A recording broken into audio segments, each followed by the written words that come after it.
तो जैसे single dimensional array में हमारे पास एक सिंगल डिमेंशन था, उसमें बस एक रो था और उसके अलावा कुछ नहीं था। तो मल्टी डिमेंशनल एरे में हमारे पास रोज और कॉलम्स दोनों रहेंगे। तो मान लीजिए ये हमारा मल्टी डिमेंशनल एरे है या फिर 2 डिमेंशनल एरे है जिसका नाम ए है। तो इसका इंडेक्सिंग ऐसे होगा, तो ये हो गया A00, A01, A02, ये हो गया A11, A10, A12, this will be A20, A21, A22। तो अब ऐसे आप इंडेक्स वैल्यूज लिखोगे और इंडेक्स वैल्यूज में आप वैल्यूज जो भी वैल्यूज है इनके वो आप स्टोर करोगे। तो ये हमारा मल्टी डिमेंशनल एरे है। जावा में हम ऐसे जो है इसको बना सकते हैं।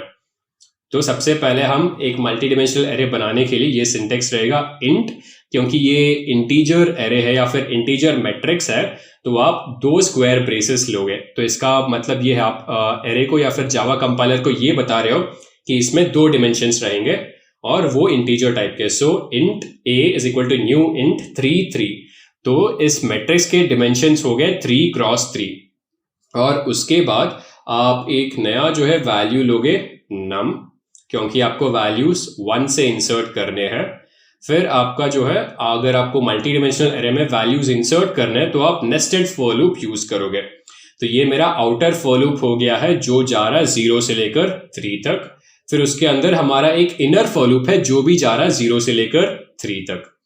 तो यहाँ पे इसमें हम आएंगे, इनिशियली i का वैल्यू 0 है और j का वैल्यू भी 0 है। तो यहाँ पे हम स्टोर करेंगे A00। तो A00 में हम 1 स्टोर करेंगे, फिर नम इंक्रीमेंट होगा 2 हो जाएगा। फिर A01 में हम 2 स्टोर करेंगे, फिर A02 में 3 स्टोर होगा, राइट। तो इस तरह से वैल्यूज इंक्रीमेंट होंगे। फिर ये J जो है इनर लूप खत्म हो जाएगा, हम I को इंक्रीमेंट करेंगे, I हो जाएगा 1। फिर A10 में हम 4 स्टोर करेंगे, A11 में 5, A12 में 6। फिर I खत्म हो गया, फिर I को इंक्रीमेंट करेंगे 2 होगा। फिर A20 में 7 स्टोर होगा, A21 में 8 स्टोर होगा और A22 में 9 स्टोर होगा। और इस तरह से हमने जो है 1 से लेकर 9 तक इस एरे में वैल्यू स्टोर कर दिए। स्टोर करने के बाद हमें प्रिंट करना पड़ेगा, जो कि वही चीज है। तो ये हमारा आउटर लूप है, ये हमारा इनर लूप है। तो बस यहाँ पे हम प्रिंट कर रहे हैं A-I-J। इसको हम रो वाइज सेपरेट कर रहे हैं। तो जैसे हमारा A00, A01 और A02 खत्म हो जाएगा, इसके बाद हम जो एक नया लाइन प्रिंट करेंगे। तो फर्स्ट रो में 3 एलिमेंट प्रिंट होंगे, सेकेंड रो में 3 एलिमेंट प्रिंट होंगे और थर्ड रो में 3 एलिमेंट प्रिंट होंगे। तो let me delete all of this और मैं जो मल्टी डिमेंशनल एरे है उसका कोड यहाँ पे लिखूंगा। Let me copy all of this over here. फिर मैं कट करके जो है इसको डिलीट कर देता हूं यहां से।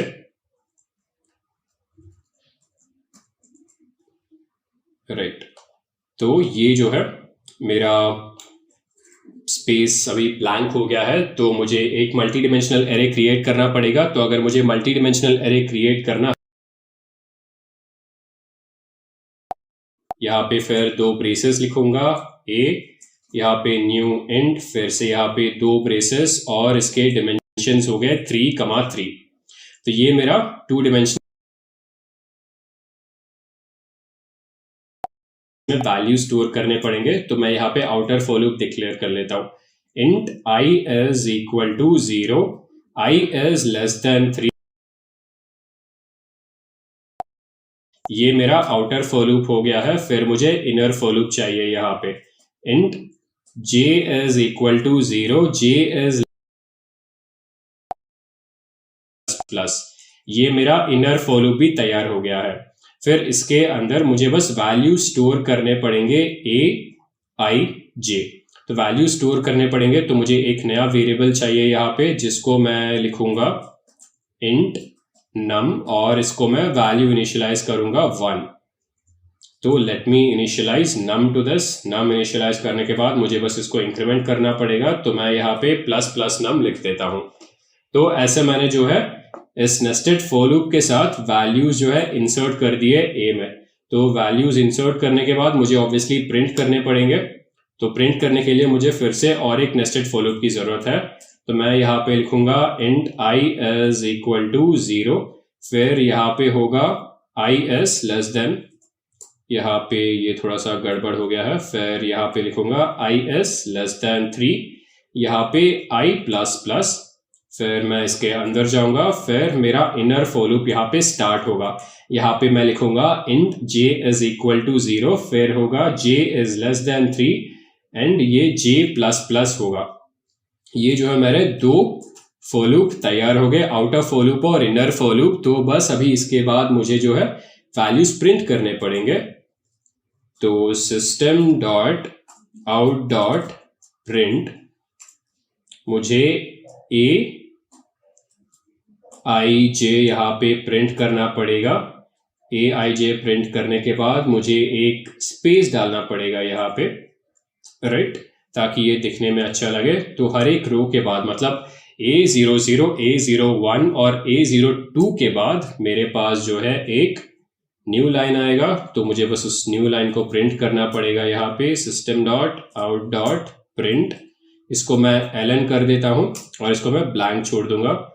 और ये मेरे पास एक्स्ट्रा ब्रेस है जिसको मैं यहाँ से हटा दूंगा, राइट। तो सीम्स लाइक कुछ एरर है यहाँ पे, तो इस एरर को समझते हैं। ब्रेसेस हमारे पास और एक एक्स्ट्रा डालना पड़ेगा शायद से, इसके बाद और एक ब्रेस है, राइट।